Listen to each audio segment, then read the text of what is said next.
আজকে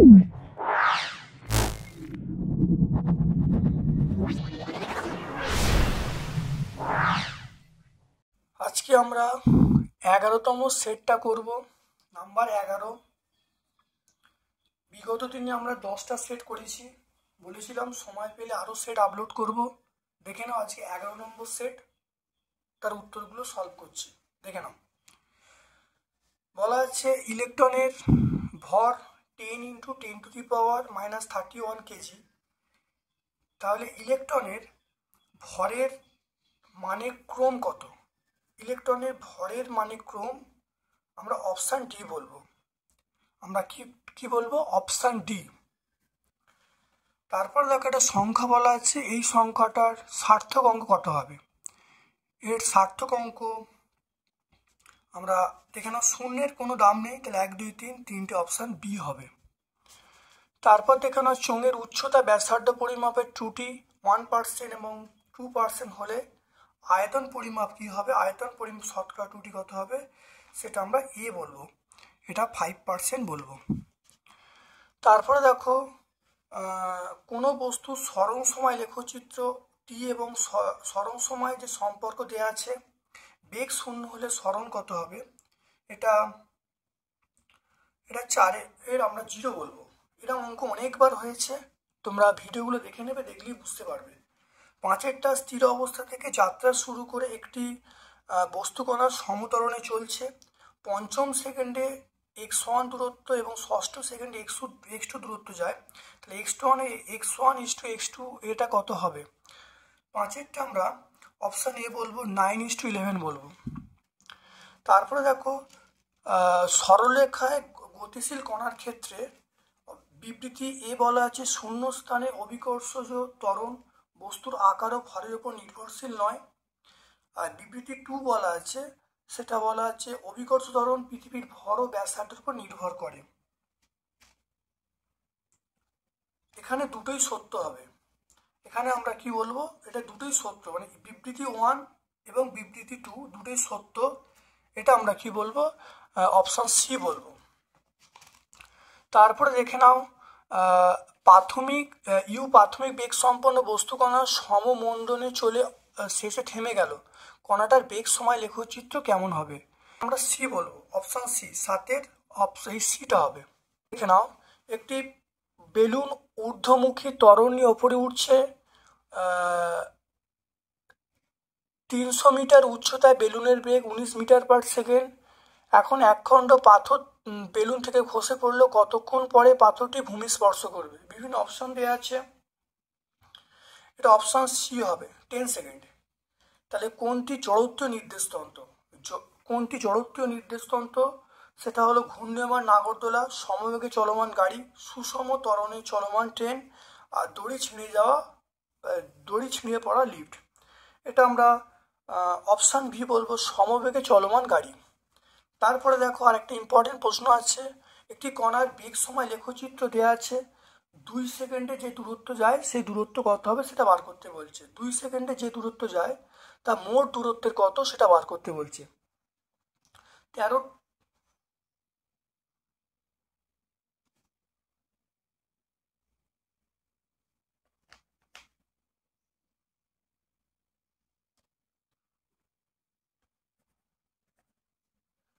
দেখে নাও, এটা হলো 1/3, তাহলে 1/3, তাহলে 2 সেকেন্ডে দূরত্ব 10 ইন্টু, দেখো 10 × 2, 10 × 2 করলে আমরা যেটা বলবো, 10 × 2 করলে আমরা 20 বলবো। আর মোট দূরত্ব দেখো এখানে এটা হলো তার বেগটা 10ই বলা আছে, আর এটা 60 হবে, 6 × 10 মানে 60, তাহলে 20/60 মানে 1/3, তাহলে অপশান বি আমরা বলতে পারবো। 11টা দেখে নাও, এক ব্যক্তি একটি মৃত্তিকা খণ্ডকে সর্বোচ্চ 30 মিটার উঁচুতে ছুঁড়তে পারে। সে যদি অনুভূমিক দিক বরাবর খণ্ডটিকে ছুঁড়ত, সর্বোচ্চ কত দূরে পাঠাতে পারত? এটা আমরা অপশান বি বলবো, 60 মিটার।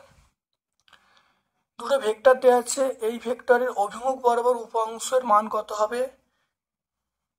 এটা অপশান সি হবে 5/√2। তারপরে দেখো দুটো বাহু দেওয়া আছে, ত্রিভুজে দুটো সন্নিহিত বাহু দেওয়া আছে এ এবং বি। ত্রিভুজের ক্ষেত্রফল কি হবে? ত্রিভুজের ক্ষেত্রফল আমরা বলবো সেটা হলো half into mod A vector into B vector. তারপর দেখো 14টা, একই বিন্দুতে ক্রিয়ারত সমমানের দুটি বলের মধ্যবর্তী কোণ থিটা যদি একটি বলের অভিমুখ উল্টে দেওয়া হয় তাহলে লব্ধি বলের অভিমুখ কোন কোণে ঘুরবে? এটা আমরা ডি বলবো, অবশ্যই 90°। তারপর দেখো দড়ি টানাটানি খেলায় দুপক্ষই 2টি পরিমাণ বল প্রয়োগ করলে দড়ির টান কত হবে? এটা আমরা 2T বলবো, সমান বল অর্থাৎ 2T। একটি বস্তুকে 45° কোণে ছোঁড়া হলে তার পক্ষের সীমা সর্বোচ্চ হয়। এটা হলো স্টেটমেন্ট। রিজন মানে কারণটা, সর্বোচ্চ পক্ষের সীমা শর্ত সেটা হলো sin 2θ = 1 হবে। এখানে দেখো যেটা দেয়া আছে এ এবং আর উভয় সঠিক, আর হলো এর সঠিক ব্যাখ্যা, অবশ্যই এটাই হবে কারণ 45° কোণে ছুঁড়লে পক্ষের সীমা সর্বোচ্চ হয়, সর্বোচ্চ শর্ত এটা, তাহলে অবশ্যই আর এবং এ এবং আর সঠিক, আর হলো এর সঠিক ব্যাখ্যা। তারপরে দেখো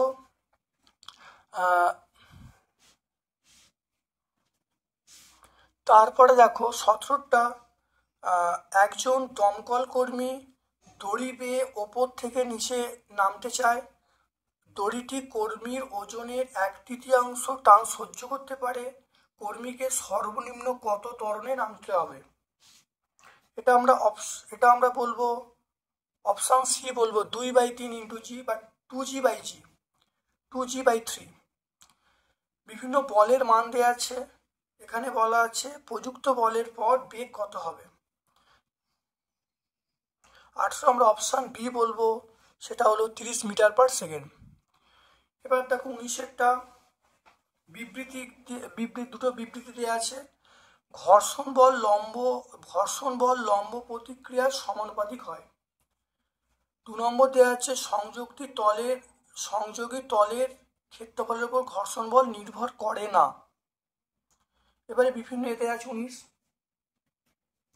এটা হলো বিবৃতি 1 এবং বিবৃতি 2 দুটি সত্য, তাহলে অপশান সি বলবো, অপশান সি আমরা বলবো।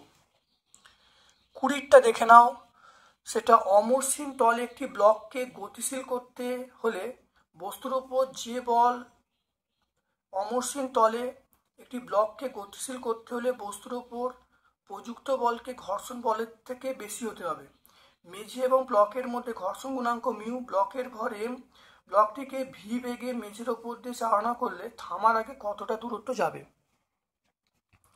এটা আমরা v²/2μg, এটা একটা ইম্পর্টেন্ট থিওরি আছে, v²/2μg। তারপর দেখো 21এরটা দেখে নাও। 21এরটা অভিকেন্দ্র বল বলা আছে, কণার ভর বলা আছে, কণার বেগ বলা আছে, পথের ব্যাসার্ধ বলা আছে, তাহলে এন এর মান কত হবে? এন এর মান এটা হলো 2 হবে। এন এর মান 2 কেন দেখে নাও, তাহলে এন এর মান 2, আমরা জানি এফ সমান এম v²/r, আমরা জানি এফ সমান এম v²/r, তাহলে এফ সমান এম v²/r। এফ এর মান আমরা ডব্লু বলেছি, এটা ডব্লু। এখানে দেখো এম এর মান কি বলা আছে, এম এর মান বলা আছে এক্স বলা আছে, এম এর জায়গায় এক্স বসাবো। তারপরে বেগের মান ওয়াই বলা আছে, ওয়াই এর মান কিন্তু দেখো স্কোয়ার আসছে, তাহলে ওয়াই স্কোয়ার, তাহলে এন এর মান কত হবে? অবশ্যই 2 হবে। তারপরে দেখো 22, এম ভরের একটি বস্তুকণা আর ব্যাসার্ধের বৃত্তপথে সমদ্রুতিতে ঘুরছে, কৌণিক ত্বরণ কত হবে? এটা আমরা অপশান সি বলবো, 22-এর অপশান সি, সেটা 0 হবে। 23, ভি এর মান বলা আছে x = 0 থেকে x = 2 দূরত্বে কৃতকার্য কত হবে? 23-এর আমরা এ বলবো 4mk²। 24 দেখে নাও। 24 হলো পাইপের মাধ্যমে জল সরবরাহ করার জন্য পি ক্ষমতার পাম্প ব্যবহার করা হচ্ছে। যদি জল সরবরাহের হার n গুণ করতে হয় তাহলে পাম্পের ক্ষমতা হবে, বিভিন্ন অপশান দেওয়া আছে। এটা সি, এটা আমরা বলবো n³ × p আমরা বলবো। 25 দেখে নাও, সেটা হলো একমাত্রিক গতি, দ্বিমাত্রিক গতি, ত্রিমাত্রিক গতি, বৃত্তীয় গতি। তাহলে এখানে একমাত্রিক গতি, এটা হবে একমাত্রিক গতি হবে, সেটা হলো উল্লম্বভাবে ঝুলন্ত স্প্রিংয়ের ভরের দোলন। তারপরে দ্বিমাত্রিক গতি হবে সূর্যকে ফোকাসে রেখে পৃথিবীর আবর্তন। তারপর দেখো ত্রিমাত্রিক গতি হবে গ্যাসীয় অণুর নির্দিষ্ট স্থানে বিচরণ। আর বৃত্তীয় গতি হবে, সেটা হলো জলে ঝাঁপ দেওয়ার আগে সাঁতারুর যে সামারসল্ট,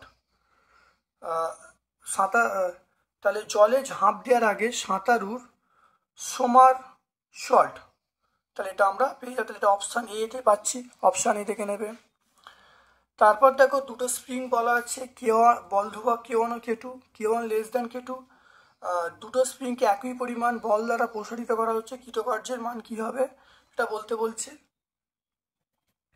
আমরা অপশান বি বলবো, W1 > W2। তোমরা ভিডিওগুলো আগে ভালো করে দেখে নেবে, দেখলে সব তোমাদের সলভ করা আছে। খুব ভালো করে আগের ভিডিওগুলো যেগুলো প্লেলিস্টে আছে আগে দেখে নেবে। তারপর দেখো স্থির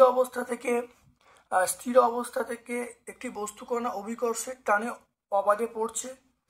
টি এবং গতিশক্তি, টি বনাম সময় বনাম গতিশক্তি এবং স্থিতিশক্তি লেখচিত্র কেমন হবে? আমরা কি বলবো? এটা ডি বলবো, অপশান ডি। তারপরে দেখো 28টা, ভরবেগ 0.1% বাড়লে গতিশক্তি শতকরা কত বাড়বে? এটা আমরা অপশান ডি বলবো, 0.2%। F1 F2 দুটো বলের ভেক্টর রূপ দেওয়া আছে, তৃতীয় বলটা এ প্রয়োগ করা হলো, তাহলে বলা যায় কোন কন্ডিশনটা ফুলফিল হবে? এটা আমরা অপশান এ বলবো, অর্থাৎ F3 = -6i ক্যাপ। একটা ছবি দেওয়া আছে, এই ছবিখানে দেওয়া আছে, দেখো টি এর মানটা বার করতে হবে, থিটার মান, জি এর মান দেওয়া আছে। এখান থেকে যেটা 30-এর আমরা উত্তর পাবো 100/√3, 100/√3 নিউটন উত্তর পাবো। 31 দেখে নাও, ভরকেন্দ্র ছাড়া অন্য বিন্দুতে বল প্রয়োগ করলে দৃঢ় বস্তুতে ড্যাশ উৎপন্ন হবে। সেটা হলো চলন এবং ঘূর্ণন উভয় উৎপন্ন হবে, অপশান সি বলবো, চলন এবং ঘূর্ণন উভয় উৎপন্ন হবে। এক ব্যক্তি ঘূর্ণায়মান টেবিলের ওপর হাত গুটিয়ে দাঁড়িয়ে আছে, হঠাৎ হাত যদি প্রসারিত করে তাহলে বিবৃতি বলা আছে যে টেবিলের কৌণিক বেগ কমবে। বিবৃতি 2 বলা আছে ব্যক্তির জড়তা বাড়বে। এটা আমরা বলবো এই দুটোই সত্য হবে, অপশান সি। মানে যখন কোনো একটা টেবিল ঘুরতে থাকে, যদি হাতটা গুটিয়ে ব্যক্তি দাঁড়িয়ে থাকে তখন তার কিন্তু টেবিলে কৌণিক বেগ কমবে, কৌণিক বেগ যখন কমবে তাহলে জাড্যভ্রমক ব্যক্তির বৃদ্ধি পাবে। এটা অপশান সি বল, উভয় সত্য। R1 দেখে না, R1 ও R2 ব্যাসার্ধ বিশিষ্ট দুটো চাকতির উপাদান এবং বেদ সমান, নিজ অক্ষ সাপেক্ষে জড়তা ভ্রামক, এর অনুপাত কি হবে? আমরা অপশান ডি বলবো, অপশান ডি বলবো। 34 অর্থাৎ বস্তুর কৌণিক ভরবেগ এবং কৌণিক বেগ এর লেখচিত্র কেমন হবে? এটা আমরা অপশান সি বলবো, সেটা হলো সরল লেখা হবে, অপশান সি হবে। দণ্ডের এম ভর বিশিষ্ট এল দৈর্ঘ্যের একটি সুষম দণ্ডকে মাটির ওপর খাড়া অবস্থায় রেখে ছেড়ে দেওয়া হলো। দণ্ডের মুক্ত প্রান্তটি মাটিতে কত বেগে স্পর্শ করবে? এটা অপশান বি বলবো, সেটা হলো √3gl। তাহলে আজকে আমরা এই সেটটা সম্পূর্ণ উত্তর করলাম, তাহলে 11 নম্বর সেট হয়ে গেল। তাহলে তোমরা ভিডিওটা প্রথম থেকে প্রত্যেক ছাত্রছাত্রীকে বলবো সেটগুলো খুব ভালো করে প্র্যাকটিস করো, খাতায় লিখে লিখে প্র্যাকটিস করো, পরীক্ষা অবশ্যই কমন পাবে। যদি ভালো লাগে লাইক করবে, বন্ধুদের মধ্যে চ্যানেলটা শেয়ার করে দেবে। যারা এখনও চ্যানেলটাকে সাবস্ক্রাইব করোনি অবশ্যই চ্যানেলটাকে সাবস্ক্রাইব করবে। আমার পক্ষ থেকে তোমাদের সকলকে ধন্যবাদ ও শুভকামনা জানিয়ে আজকের মতো আমি ভিডিও শেষ করলাম। Thank you.